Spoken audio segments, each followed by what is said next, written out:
మీ జీఐఈటీ ఇప్పుడు జీజేయుగా మారింది. 2000కు పైగా ప్లేస్మెంట్స్, ఐపీఎం, కేపీఎంజీ వంటి సంస్థలతో ఇంటిగ్రేటెడ్ కోర్సులు, యూపీఎస్సీ కోచింగ్, అడ్మిషన్లు ఓపెన్. రంగారెడ్డి జిల్లా షాబాద్ లో రాజకుమార్ అనేటువంటి ఒక వ్యక్తి 6గురిని అతి కిరాతకంగా హత్య చేసినటువంటి పరిస్థితి. అందులో ఒక మైనర్ బాలిక ఉంది. ఆ అమ్మాయిని గత కొంతకాలంగా అతను హెరాస్ చేస్తున్నాడని చెప్పి చెప్తున్నారు.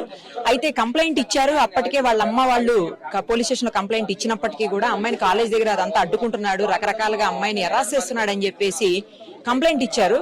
ఆ కంప్లైంట్ లో పోక్సో కేసు కింద వాళ్ళు పోలీసులు కేసు నమోదు చేసినప్పటికీ కూడా కేవలం 2 నెలల లోపలనే అతను బెయిల్ మీద బయటకు వచ్చాడని చెప్పి పోలీసులు చెప్తా ఉన్నారు. అయితే 7 ఏళ్ల లోపల శిక్ష పడేటువంటి సెక్షన్స్ మాత్రమే అతని మీద పెట్టడం వల్ల త్వరగా బెయిల్ వచ్చేసిందని చెప్తున్నారు. 20,000 షూరిటీ తోటి అతను బెయిల్ మీద బయట ఉన్నాడని తెలుస్తుంది. అయితే ఆ బెయిల్ మీద ఉన్నటువంటి అతను నిన్న ఈ ఇంట్లో ఇక్కడ మనం ఎక్కడైతే ఉన్నామో ఘటన జరిగినటువంటి స్థలం ఇది. ఆ 17 ఏళ్ల బాలికను చంపినటువంటి ఇల్లు ఇది. అందులో ఆ అమ్మాయితో పాటు అంటే వాళ్ళ అమ్మమ్మ, వాళ్ళ నాన్నమ్మ, వాళ్ళ అమ్మ ఇద్దరు కూడా ఇక్కడే ఉంటారు. వాళ్ళ సిస్టర్, ఇంకొక అమ్మాయికి సోదరి కూడా ఉంది. ఆ అమ్మాయి హ్యాండిక్యాప్డ్ అని చెప్తున్నారు. సో మొత్తం అందరూ 4 ఇక్కడే ఉంటారు. 1 ఏడాది క్రితం వాళ్ళ ఫాదర్ చనిపోయారని చెప్తున్నారు. సో అక్కడికి వచ్చేసి ఫస్ట్ డోర్ తీసిన వెంటనే కత్తితోటి తల్లి మీద, నాన్నమ్మ మీద చేసి వాళ్ళని చంపేసి అతి కిరాతకంగా చంపిందే కాకుండా ఆ అమ్మాయిని తీసుకొని వేరే దయ్యాలగూడ అనే ప్లేస్ కు తీసుకొని వెళ్లి అక్కడ అమ్మాయిని అత్యాచారం చేసి ఆ తర్వాత ఆ అమ్మాయిని కూడా చంపేసినటువంటి సిచ్యువేషన్. ఇక్కడ సీసీ కెమెరా ఒకటి ఉంది. ఆ సీసీ కెమెరాలో మొత్తం అమ్మాయిని తీసుకెళ్లేది కూడా విజువల్స్ రికార్డ్ అయ్యాయి. ఇంకో దారుణమైన విషయం ఏంటంటే అంతటితో వదిలిపెట్ట వాడు పక్కనే ఉన్నటువంటి వాళ్ళ భార్య, పిల్లల్ని, ఇద్దరు చిన్న పిల్లలు, 2 ఏళ్లు 3 ఏళ్లు చిన్న పిల్లలు ఇద్దరు కూడాను, ఆ పిల్లల్ని భార్యని కూడా చంపేసి ఆ తర్వాత తల్లిదండ్రులకు ఫోన్ చేసి నేను కూడా చనిపోతున్నా, 6గురిని చంపినా నేను కూడా చనిపోతున్నా అని చెప్పేసి చెప్పాడని చెప్తున్నారు. వాళ్ళ తల్లిదండ్రులు ఉండేటువంటి ఇల్లు ఇదే. పక్కనే ఉన్నటువంటి ఇంట్లోనే తల్లిదండ్రులు ఉంటారన్నమాట.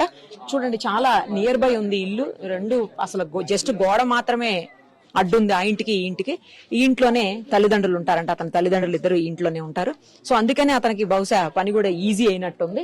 ఇక్కడికి వచ్చి ఆ అమ్మాయిని ఏ టైంలో అయితే ఎవరు ఉంటారు, ఇక్కడ ఎవరు ఉండకుండా ఉండే టైం ఏంటి అన్ని చెక్ చేసుకుని ఆ తర్వాత అమ్మాయిని చంపినటువంటి సిచ్యువేషన్. ఇప్పుడు అమ్మాయికి సంబంధించినటువంటి మేనమామ అలాగే రిలేటివ్స్ మొత్తం అందరూ కూడా షాబాద్ పోలీస్ స్టేషన్ ముందు ధర్నా చేస్తున్నారు. అయితే సిపి గారే డైరెక్ట్ గా చెప్పినటువంటి సిచ్యువేషన్, ఇందులో అతన్ని రిమాండ్ చేశారు. మే 16వ తారీఖు అతని మీద కేసు రిజిస్టర్ అయితే 26వ తారీఖు అతన్ని రిమాండ్ చేశామని చెప్తున్నారు. ఆ తర్వాత బెయిల్ మీద అతను బయటకు వచ్చాడని చెప్పి చెప్తున్నారు. బట్ ఆ అమ్మాయి తరపు వాళ్ళు మాత్రం అసలు అరెస్టే చేయలేదు, కేవలం కేసు పెట్టేసి వదిలేశారు, అరెస్టే చేయలేదు, ఇప్పుడు కావాలని అరెస్ట్ చేశామని చెప్తున్నారు అని అంటున్నారు. ఇందులో నిజాలు ఏంటి అనేది ఎంక్వైరీ చేస్తారు. అఫ్ కోర్స్ మళ్ళీ ఎంక్వైరీ చేసింది కూడా ఆ పోలీసులు అనుకోండి, అది వేరే విషయం. బట్ ఇక జ్యుడిషియల్ సిచ్యువేషన్, జ్యుడిషియల్ హ్యాండ్స్ లోకి వెళ్ళినప్పుడు మాత్రమే మొత్తం విషయాలన్నీ బయటకు వచ్చేటువంటి అవకాశం ఉంటుంది. ఇప్పుడు ఒక్కసారి ఈ ఇల్లు చూసాం కదా, మళ్ళీ ఆ అమ్మాయిని అలాగే అభం శుభం తెలియనటువంటి ఇద్దరు చిన్న పిల్లల్ని, తన కన్న పిల్లలే వాళ్ళు, ఈ అమ్మాయి అన్న వేరే అమ్మాయి అనుకోవచ్చు, బట్ తన కన్న పిల్లలే చిన్న పిల్లలు ఇద్దరు, వాళ్ళతో పాటు భార్య సరితను కూడా చంపేసినటువంటి సిచ్యువేషన్. ఆమెని దాదాపు 5 ఏళ్ల 6 ఏళ్ల క్రితం ప్రేమించి పెళ్లి చేసుకున్నాడు. అతని ఏజ్ 28, 26 అట్లా ఉంటుంది. ఆమెకి 30+ ఉంటుందని చెప్తున్నారు. అంత ప్రేమించి పెళ్లి చేసుకుని ఇద్దరు చిన్న పిల్లలు ఉన్నటువంటి భార్యను కూడా కడతీర్చాడు. 6గురిని కేవలం పోలీసులు నిర్లక్ష్యంగా వహించడం వల్లనే ఇలా జరిగిందని చెప్పేసి అమ్మాయి తరపు బంధువులందరూ ఆరోపిస్తున్నటువంటి సిచ్యువేషన్ ఉంది. అందుకోసమే ఇప్పుడు వాళ్ళంతా ధర్నా చేస్తున్నారు పోలీస్ స్టేషన్ ముందు. ఇమ్మీడియట్ గా వాడిని అరెస్ట్ చేయాలి. ఎక్కడున్నా కూడా 7 బృందాలను అయితే వేసి ఎంక్వైరీ గట్టిగానే చేస్తున్నారు కానీ బట్ ఎక్కడున్నది ఇంకా తెలియదు. కావాలని పోలీసులు అతన్ని దాచిపెడుతున్నారు, పోలీసులకు తెలిసి ఎక్కడున్నాడని కూడా వాళ్ళు ఆరోపిస్తున్నారు. ఇప్పుడు పోలీసులు అరెస్ట్ చేస్తే తప్పించి వాళ్ళు ఇదంతటినీ కూడా నమ్మేటువంటి పరిస్థితి అయితే కనిపించట్లేదు. కావాలని పోలీసులు చేస్తున్నారు, పోలీసుల నిర్లక్ష్యమే ఇందులో ఉంది అని చెప్పేసి స్పష్టంగా వాళ్ళంతా, అమ్మాయి తరపు బంధువులంతా నమ్మేటువంటి సిచ్యువేషన్ ఉంది. ఒకసారి భార్యని అలాగే వాళ్ళతో మాట్లాడదాము, అలాగే భార్యని, పిల్లల్ని, తర్వాత అమ్మాయిని చంపినటువంటి ప్లేస్ ని కూడా చూద్దాం. ఫస్ట్ అయితే ఒకసారి ఆ అమ్మాయి తరపు బంధువులతోటి ధర్నా చేస్తున్నటువంటి స్టేషన్ దగ్గర వాళ్ళ మేనమామ వాళ్ళందరూ ఉన్నారు, వాళ్ళతో మాట్లాడదాం. అందులో నిజాలు ఏంటి, పోలీసులు చెప్పే వెర్షన్ కి వీళ్ళ వెర్షన్ కి ఏమి మ్యాచ్ అవుతుంది, ఏం మిస్ మ్యాచ్ అవుతుందో కూడా ఒకసారి వాళ్ళ మాటలోనే విందాం. ఉన్నారు తల్లి కూతుళ్ళు ఇద్దరు, నాన్న అత్త, నలుగురు ఆడపిల్లలే ఉన్నారు. ఆయన ఆడపిల్లలే ఉన్నారు, ఆడపిల్లలే ఉన్నారు. అందులో ఆ నైట్ వచ్చిండు, యథావిధిగా ఎట్లయితే చెప్పిండో అదే విధిగా నైట్ వచ్చిండు. ముందు చెప్పాడు, ఎఫ్ఐఆర్ లో కూడా మెన్షన్ చేసినాం. వీళ్ళు పట్టించుకోకుండానే ఇది 2 నెలల కింద కంప్లైంట్ ఇచ్చినాం. అది కంప్లైంట్ ఇచ్చాము, అప్పటి నుంచి పట్టించుకోలే. వీళ్ళు పక్కదో పట్టించారు. ఎందుకంటే ఆడు భూమి అమ్మిండు, కొన్ని పైసలు ఉన్నాయి వాళ్ళ దగ్గర. వీళ్ళు బ్యాచ్ మాట్లాడుకునే బ్యాచ్ ఇది. ఎప్పుడంతే, ఏ కేసు చూడు ఎవరికి చేసిండు, ఎవరికి ఇన్ఫార్మ్ చేసిండు. ఇప్పుడు మా అమ్మాయిని కూడా ఒక్కసారి కోర్టుకు పిలవాలి కదా. అడ్వకేట్ జడ్జి ముందు కూడా మేము కూడా మెజిస్ట్రేట్ ముంగల్కి వస్తాం. ఒకసారి పోక్సోలో ఒకసారి మేము వచ్చే అవకాశం ఉంటది. స్టేట్మెంట్ కు వెళ్తాం మేము. అమ్మాయి ఒకసారి రావాలి. ఆ నాలెడ్జ్ కూడా లేదు వాళ్ళకి. వాళ్ళ నాలెడ్జ్, ఆ కేసు మీద నాలెడ్జే లేదు ఆయనకి. అట్లాంటి ఆయనకు ఆ కేసుని అప్పచెప్పిరాళ్ళు. సిఐ గారు అప్పచెప్పారు.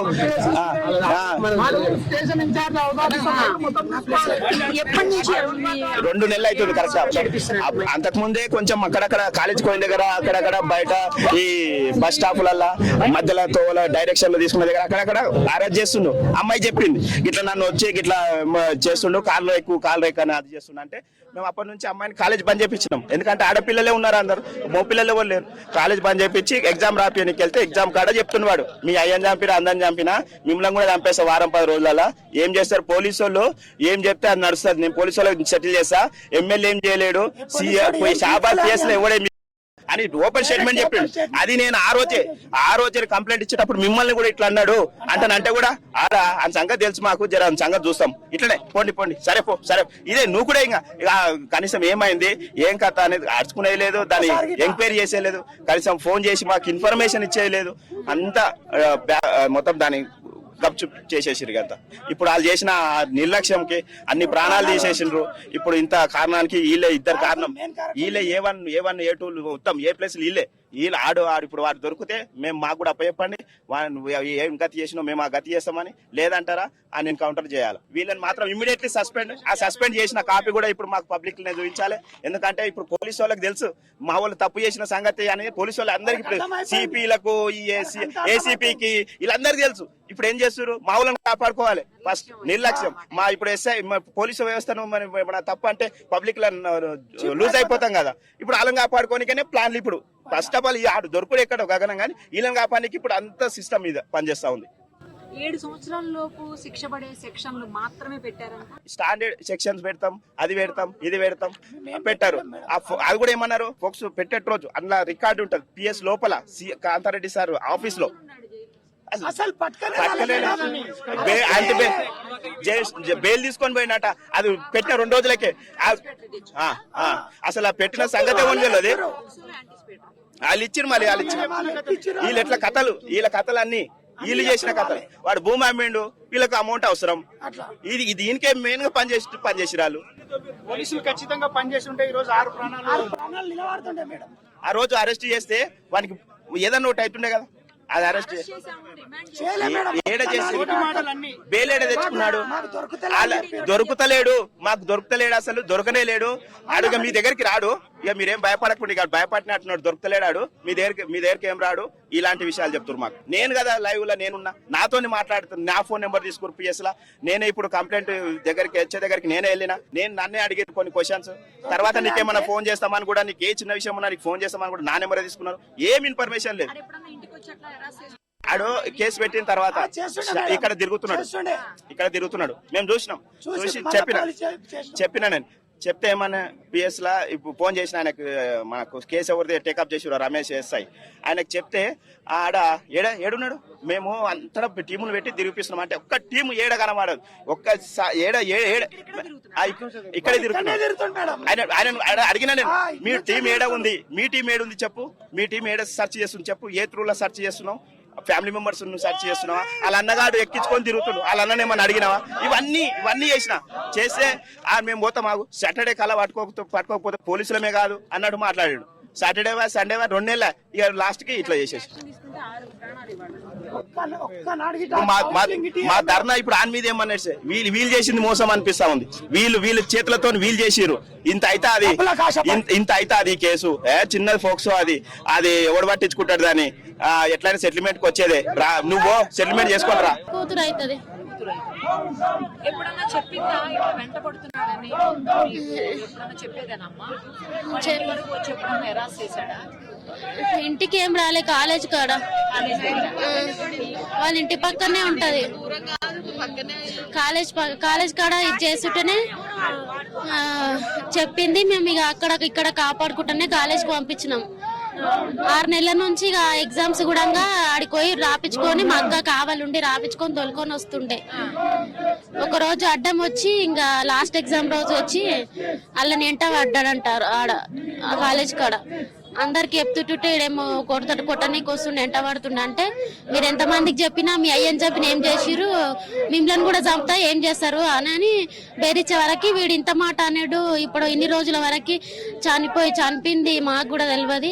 ఇట్లా చంపినాను ఆడే ఒప్పుకుండు అనేసి కాంప్లైంట్ ఇప్పించింది. వెంటనే ఆ మాట అన్నందుకే కాంప్లైంట్ ఇప్పించారు. అప్పటి వరకు ఏం తెలియదు కాబట్టి నార్మల్ గానే ఉన్నారు. ఆ కాంప్లైంట్ ఇప్పించినాక ఈ పోలీస్ కొడుకులు ఏం పట్టించుకోలేరు.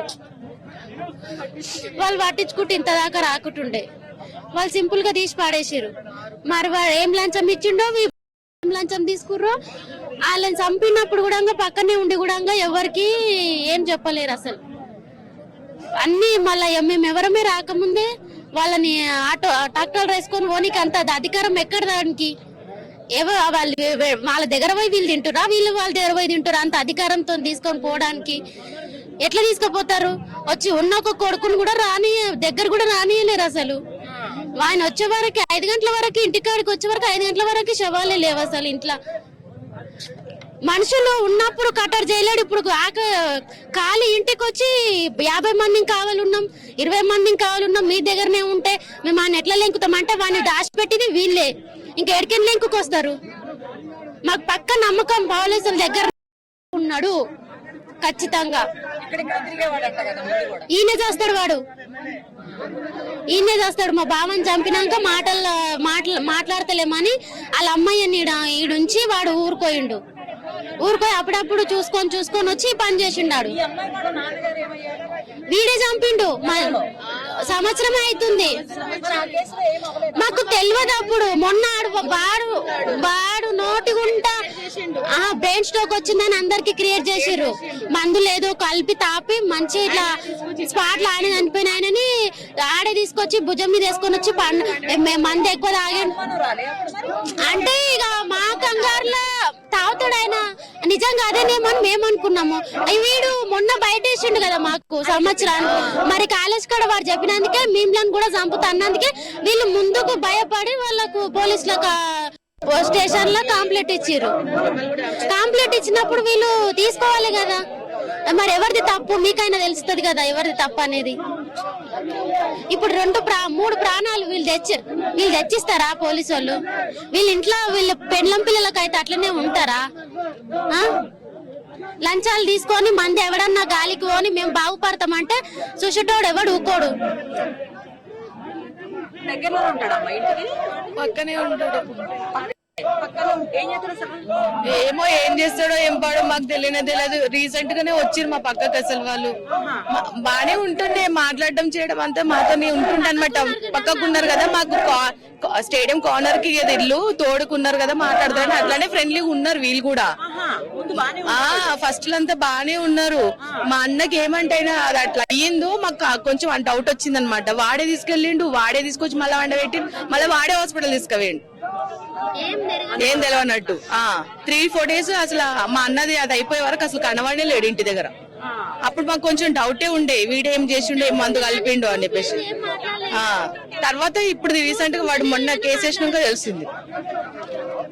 ఇంటి మనిషిని ఒకరిని పెద్ద మనిషిని మొగాయనని తీసేస్తే ఇంకా ఆడవాళ్ళని ఏం చేయొచ్చులే అన్నట్టు ప్లానింగ్ తోని మా అన్నని చంపేసి 1 year అవుతుంది. ఇప్పుడు ఇంకొక పాప హ్యాండిక్యాప్. ఆ పాపకు నోరు లేదు, ఏది లేదు. మేము తినబెడితేనే తింటాము. వాష్రూమ్ అక్కడే, అన్ని అక్కడే. మనం చెప్తేనే చేస్తుంది. ఇప్పుడు ఆ కార్ లో కూర్చోబెట్టినాం, ఇంటికి పోదాం అని అంటుంది, సైగా చేస్తుంది. వాళ్ళు తినబెడితేనే తింటది. హ్యాండిక్యాప్ పిల్లలు ఇప్పుడు ఏం చేయాలి చెప్పండి? ఎవ్వరు లేరు ఇప్పుడు, ఎవరు చూస్తారు ఇప్పుడు? ఆ పిల్ల ఎట్లున్నారు? అమ్మ అయ్యా నెత్తి మీద పెట్టుకొని పెంచుకుర్రు ఆ పిల్లని. ఇప్పుడు ఆ పిల్లని అనాథం చేసిపోయిర్రు. మరి వీళ్ళు ఆ పిల్లకి ఏమైనా చేస్తారా? మరి ఏం చేస్తారు? తల్లి నాయన మనం తెచ్చిస్తారా మళ్ళా? వాళ్ళకి తెలుసు ఆ పిల్ల, వాళ్ళకు ఏ టైంలో ఎట్లుంటది అనేసి వాళ్ళకి తెలుసు. ఇప్పుడు ఇంటోళ్ళకి తెలియంది ఎట్లా ఉంటది. ఆ పిల్లని ఇప్పుడు ఆగం చేసిపోయిర్రు. పోలీసులకు చేత కాకపోతే ఇక్కడ వదలాల, వాడిని కూడా కోసి చంపి పడేస్తాం, ముక్కలు చేస్తాం. ఆయన కూడా ఆయన బాడీ కూడా ఉండొద్దు. వాడు మమ్మల్ని చంపినాక 4 ప్రాణాలు తీసిండు. ఒక కుట్టి మమ్మే కొట్టిండు. వాడు ఉండే ఎందుకు ఇంకా భూమి మీద? మేము ఇప్పుడు వదిలేసాం అనుకో, ఇంకో ఇంటికి చేశాడు వాడు. అంటే వాడిని వదిలేదు లేదు. ఎందుకు ఎంత నిర్లక్ష్యం ఎందుకు చేశారు? కంప్లైంట్ ఇచ్చినప్పుడు ఎవరు అరెస్ట్ చేయలే, ఏం చేయలే. వాడు బయట తిరుగుతున్నాడు మామూలుగా. లంచం పోసిండు వీళ్ళకి, లంచం మీద మాట విన్నాడు వీడు. ఈ పోలీసు వాళ్ళు మమ్మల్ని ఏం చేయలేరు. మేము 2 నెలలు అవుతుంది కాలేజీ కాడ సత్తాయిస్తుండు. మీ అయ్యని చంపినా ఎవరేం చేయరు, మిమ్మల్ని చంపుతానన్న మాట అన్నప్పుడు కంప్లైంట్ పెట్టినాము. కంప్లైంట్ పెట్టినప్పుడు వీళ్ళు ఏం చేస్తారు అని చేసి చూపించిండాడు. ఇప్పుడు చేసి చూపించేందుకు వాడు కూడా ఉండదు భూమి మీద. లేదు, మాది వాళ్ళ మినమామ వాళ్ళు. ఇప్పుడు అమ్మాయి చనిపోయింది కదా, మినమామ అక్కడ మాట్లాడండి కదా నరేష్ అని. వాళ్ళ ఊరు మాది ఒకటి పక్క వెళ్ళి అక్కడ. మాకు 4 o'clock ఫోన్ వస్తే ఇచ్చేసాం ఇక్కడికి. ఎప్పుడు జరిగింది అసలు? ఏ టైంకి? 11:30 అంటారు పోలీసు వాళ్ళు. మీ దృష్టికి వచ్చేసరికి 4 అయింది. మేము ఇక్కడికి వచ్చేసరికి ఏం లేదు ఇంకా. ఇలా గ్రామ సర్పంచ్ సహకారంతో ట్రాక్టర్ తెప్పించుకొని తీసుకొని వెళ్ళిపోయారంట. చెవులకు తీసుకెళ్ళిపోయారు డెడ్ బర్డ్స్ అన్ని. ఎవరు ఇక్కడ అది కూడా 1-2 వరకు తీసుకెళ్లిపోయారంట సార్, గంట సేపట్లో. ఎవరు తెలియకుండా ఫస్ట్ పోలీసులకే ఫోన్ చేశారు. వాళ్ళు ఎట్లా తెలిసింది మీకు ఎవరు ఫోన్ చేసి చెప్తలేదు పోలీసు వాళ్ళు. మీకు ఎట్లా జరిగింది అసలు? మీకు జరిగింది బాగానే ఉంది, ఇంటి పక్కన తెలియదు, అక్కడ ఎవరు వాళ్ళకే తెలియదు, మీకు ఎట్లా తెలిసింది అంటే అది చెప్తలేరు. మెయిన్ ఈ సిఐ చేసిన కాంతారెడ్డి ఉంటాడు సిఐ, మొత్తం భూమి కబ్జాలకు బాగా సహకరిస్తాడు ఆయన. ఈ కొట్లాటలు దొంగతనం వరకు పెద్ద పట్టించుకోడు. నీకెంత నాకెంత. మా ఊర్లో కూడా జరిగింది 2-3 సార్లు అయినది కూడా. ఏమున్నా పైసలు ఉంటే పనిచేస్తాడు, లేకపోతే లేదు. వీళ్ళ మేనమామ కూడా 2 సార్లు PS లో పోయి కంప్లైంట్ ఇచ్చిండు. ఇస్తే ఏం చెప్పిండంటే ఏం కాదు పో, నేను చెప్పినప్పుడు బెదిరించిన భయపడి మీ దగ్గర రాడు. ఈ 2 తప్పితే ఇంకో డైలాగ్ లేవు దగ్గర, సిఐ దగ్గర. నేను మాట్లాడినపో, నేను చేసినపో, ఈ 2 తప్పితే ఏం లేవు దగ్గర. గతంలో వాళ్ళ తండ్రిని 1 year బ్యాక్ కూడా వాళ్ళ తండ్రిని అంటే గుట్టు చప్పులు లేకుండా మన ఇప్పుడు ఇద్దరు కలిసి తాగడానికి వెళ్ళారంట. తాగి వచ్చిన తర్వాత ఏం చేసినో ఎంత తెలియదు, చనిపోయిండు. ఇంట్లో వడబెట్టిన తర్వాత గురికి వస్తాను అనమాట ఆయనకి. గురికి ఆ రోజు రాలేదు. వీళ్ళు ఇంట్లో గమనించి లేపితే లేవలేడు. ఈడే మళ్ళీ వచ్చి రే మలేషన్ ఇట్లా కావాలని ఒక మొత్తం షో ఇక కార్ తీసుకొని హాస్పిటల్ వెళ్ళడం. అప్పటికే ఇక్కడే చనిపోయినా. ఇక అప్పుడు మనం అనుకున్నాము హార్ట్ అటాక్ అని మేము అనుకున్నాం. సరే చనిపోయాం. మళ్ళీ రీసెంట్ గా ఈ మధ్య నా పిల్లల్ని ఇబ్బంది పెడుతుండే కదా, ఆ ఇబ్బంది పెట్టేటప్పుడు చెప్పిండంట మీ డాడీని చంపినా, మిమ్మల్ని మీ అమ్మని మీ అందరు చంపేస్తా అని చంపేసి మీరేం ఇప్పుడు కూడా నన్ను మీ ఇష్టం అని చెప్పేసి బాగా ఇబ్బంది పెట్టడం చేస్తున్నాడు. ఇక వీళ్ళ భయానికి అక్కడ వాళ్ళ కుట్ట శంషాబాద్లో ఎవరు వీళ్ళ పిన్ని, చనిపోయిన అమ్మాయి వాళ్ళ పిన్ని ఉంటుంది అక్కడ. ఆమె బస్ దిగానే రిసీవ్ తీసుకొని కాలేజ్ దాకా పోవడము, వాళ్ళ అమ్మ రాగానే మళ్ళీ ఇక్కడ అమ్మాయి ఇక్కడ తీసుకొని ఇక్కడ రావడం, మొత్తం చూసుకుని అప్లైన్ బాగానే. వీడియో కాలేజ్కి వెళ్ళి రాగానే శంషాబాద్ ఇబ్బంది పెట్టడం, నాగర్ కూడా దిగినప్పుడు అక్కడ ఇబ్బంది పెట్టడం, ఏడా కనిపిస్తే అక్కడ ఏడా అట్లా. ఏమో మేడం వీళ్ళ ఊళ్ళో ఏమంటారు అంటే వాడు బాగా బెట్టింగ్ అప్లై చేసి అప్పులు బాగా చేసినాడు, 1 కోటి రూపాయలు అప్పు చేసినంట. ఆ అప్పుల బాధ కూడా ఒకసారి ఏం చేసిండంటే మందే పైసలు తీసుకుని మళ్ళీ బతికి బంద్ చేయడానికి ఇవన్నీ చేస్తుంటున్నాడు. అంతే మాకు తెలిసిన సంవత్సరం. వాళ్ళ మదర్ వచ్చారండి బయటికి ఫస్ట్. వాళ్ళ మదర్ వచ్చిందంటుంది. పోలీసు వాళ్ళు ఏమంటారు అంటే వాళ్ళు చూసిన దాన్ని బట్టి చెప్తున్నారు. ఫస్ట్ వాళ్ళ మమ్మీ వచ్చినట్టుంది. ఇట్లా పొడిస్తే ఇక్కడ నుంచి ఇట్లా పేగులు కొంచెం బయటకు వచ్చి చెప్తున్నారు. దాని తర్వాత గొంతు వచ్చినట్ట. ముస్లాంకి అంటే ముస్లాం లేచి రావడానికి టైం పడుతుంది మేడం. ఆ గ్యాప్ లో ఆమె లేచి గొంతు వచ్చేసిండు.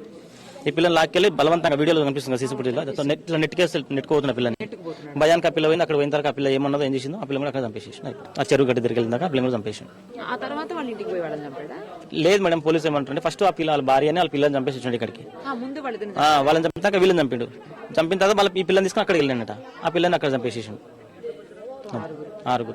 ఇక ఇదే ఇల్లు అమ్మ నాది, ఇదే ఇల్లు మా యారాలు. ఆమె అత్త యారాలు. లొల్లి వినిపించలే అమ్మ. నేను 9:30కు అనుకున్నాను. నేను హాస్టల్లో కేజీబీలో చేస్తా. నేను స్కూల్ కాడికి వచ్చి 8:30కు లంచ్ బెల్ కొట్టి వాళ్ళకు వచ్చిన 8 అయింది స్కూల్ కాడికి వస్తా కల్లా ఇంటికి. హాస్టల్ లేదు, లొల్లి లేదు. నేను బయట ఇట్లా మా ఆయన వచ్చిన దాకా కూర్చున్నా 9 గంటల దాకా. ఆయన 20 సంవత్సరాలు వచ్చిందని దింపుకొని వచ్చి ఇక ఇంత కూర తెచ్చి వండి ఉంటే మా కూర ఈయన తాలిగిడు మా ఆయన. అంటే పిల్లగాడు తిరుపతి పోయి వచ్చిండు, మా పెద్ద పిల్లగాడు. తిరుపతి వచ్చి ఆయన నిద్రమబ్బు నొక్కబోతుంది పిల్లగానికి. అది తహసీల్కి 2 సార్లు తిరుగుతుండే పినితానికి. చిన్న ఆయన ఉంటే ఇట్లా తిరుగుతుండే, ఆయన గోవా చిన్న ఆయన నన్ను మా ఆయన వచ్చి అవతల మనసులో చంపుతుంటే లేవు అని ఇట్లా కొట్టిండు. ఎవరు చచ్చిపోయారు అని ఉరుకుతూ లక్ష్మిని కోసేసిర్రంట అని చెప్పిండు. చెప్తే ఉరుకుతుంటే ఆడ పోలీసులు ఆపేసిరు, బెంటు కట్టిరు. అది అప్పటికే కట్టిరు. నేను లేచే వరకు బెంటు 2:30 అవుతుంది, 3:05. నన్ను లేపే వరకు 2:30 అయ్యింది. ఆడ బెంటు కట్టేసిరు. బెంటు కట్టేసి సర్పంచ్ని ఆళ్ళ నీళ్ళని పిలిపించుతారు పోలీసులు. పిలిపించినప్పుడు సర్పంచ్ ఇట్లా అక్కడ పోయి మాట్లాడొచ్చి ట్రాక్టర్ పిలిపించే అవసరం లేకుండే కదా. ఏ లెక్కన పిలిచిరని మేము అడుగుతామా. ఆ ట్రాక్టర్ తెచ్చి ఆపుతూనే ఉండ్రు, గుంపు పోలీసులు వస్తూనే ఉండ్రు, వాళ్ళని తెచ్చి అందులో వేస్తూనే ఉండ్రు. మమ్మల్ని అక్కడ పట్టి దొబ్బేస్తుండ్రు. చీనును 4 పోలీసులు పట్టిరు, సంగీతాన్ని 2 పట్టిరు, నన్ను ఒకరు, ఇక నందునైతే 3 పట్టిరు పోలీసులు. ట్రాక్టర్ తాళం చేలిగిట్లా గుంజినాం. సీనుని ఇట్లా గోడకేసి అనబడుతురు. అన్నని పెద్ద నన్ను దొరకపోయారు, చూతురు నువ్వు అంతే పోయింది, డైరెక్ట్ పోయింది. ఇదే ఇల్లమ్మా, అదే ఇల్లు. వాళ్ళమ్మనైనా వచ్చినాక ఆయన వస్తలేడు. ఇక మా కంట్లో వాళ్ళలేదు ఆయన. ఇక ఆడ ఎప్పుడు వచ్చిపోయేది, మేము ఉండం ముసుగుల్లో కొత్తగా. మేము మా యారాలు కోర్టుకు వస్తారు, నేను స్కూల్కి పోయి వస్తా. వాళ్ళు 3 ఇంట్లో ఉంటారు. ఈ పిల్లగాడు కంపెనీలో కొత్త, చిన్న పిల్లగాడు మెడికల్ షాప్లో చేస్తారు. ఎవరో ఈమె బ్యాంకు కొత్త ఇంటి ఆమె బ్యాంకులో పని చేస్తారు. ఇక ఎవరో ఇంటికి ఉంటాం ఈ గల్లీలో చెప్పు. నేను మధ్యాహ్నం పూట వస్తా. చూసినా ఎందుకు చూసా, మస్తు ఫస్ట్ 2 పిల్లలు తండ్రి అయిన దాకా ఫ్రీగానే ఉన్నాడు అందరితోటి గల్లీలా ఉన్నాడు. 2 పిల్లలు అలా నాయన చచ్చిపోయినాక దాకా మంచిగానే ఉన్నాడు.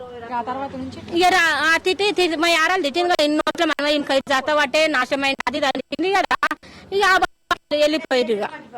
ఇక చెంచవాళ్ళ లక్ష్మి చెప్తోటి కొట్టిందంట. పిల్లని రెట్టబట్టి గులిస్తే చెప్తోటి కొట్టి పోలీస్ స్టాంప్ పోయారు. ఆ విషయం మనకు తెలియదు. అంతవరకు స్కూల్లో చేస్తున్నాం కదా, మనకు పని తీరని అక్కడనే మాట్లాడినా. ఒకరోజు వినిపించలేదు అమ్మా, వినిపించలేవు. ఆ సైడ్ తీసుకుపోయిండు కదా, ఆ సైడ్ అక్కడ సైడ్ అటు సైడు ఆ సేడంలోకి అక్కడ బంధు పెట్టిర్రు కారు. ఆ పిల్లని అక్కడ గోడ ఎక్కించేది ఫొటేస్ లో ఉంది అమ్మా, అందులుంది. ఆ కెమెరాగా ఈయన ఆడిగిట్లా పెట్టుకుంటు, కెమెరా తీసేసిండు మొన్ననే. ఆడిగిట్లా పెట్టుకుంటు కెమెరా ఈడు పెట్టుకుంటూ వాళ్ళు పెట్టుకున్నారు.